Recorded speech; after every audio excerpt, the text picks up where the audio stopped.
જય મુચડિયા હનુમાન દાદા।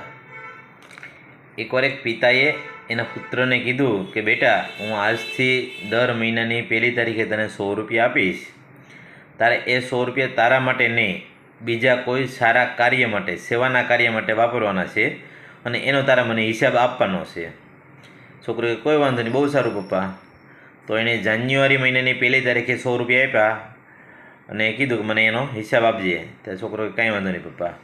બીજી તારીખ થઈ, છોકરાએ હિસાબ ન આપ્યો। ત્રીજી તારીખ થઈ, છોકરાએ હિસાબ ન આપ્યો। એટલે ચોથી તારીખે એના પપ્પાએ કીધું કે બેટા, તે મને હિસાબ નથી આપ્યો। એટલે છોકરોએ, હા પપ્પા, મને યાદ છે, હું આપીશ। એને પપ્પા કે કાંઈ વાંધો નહીં। હવે જાન્યુઆરી મહિનો પૂરો થયો, ફેબ્રુઆરી મહિનો આવ્યો, પાછી પહેલી તારીખે 100 રૂપિયા આપ્યા।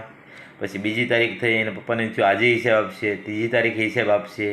ચોથી તારીખે એને પપ્પાએ પૂછ્યું કે બેટા, તે મને હિસાબ નથી આપ્યો। તો છોકરો કે હા પપ્પા, હું આપીશ, મને ખ્યાલ છે, 200 રૂપિયાનો હિસાબ મારે તમને આપવાનો છે। ત્રીજો મહિનો, માર્ચ મહિનો આવ્યો, પહેલી તારીખે 100 રૂપિયા આપ્યા અને કીધું કે તારે મને 300 રૂપિયાનો હિસાબ આપવાનો છે। તો છોકરોએ કાંઈ વાંધો નહીં પપ્પા।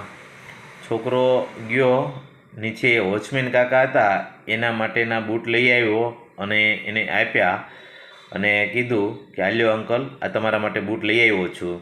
કાકા તો બહુ ખુશ થયા અને સાંજે એના પપ્પાને આવી અને કીધું કે પપ્પા, તમારે 3 મહિનાના 300 રૂપિયા થયા, એમાંથી આ 280 રૂપિયાના આપણે નીચે વોચમેન કાકા છે એના માટેના બૂટ લાવ્યો અને 20 રૂપિયા પાછા।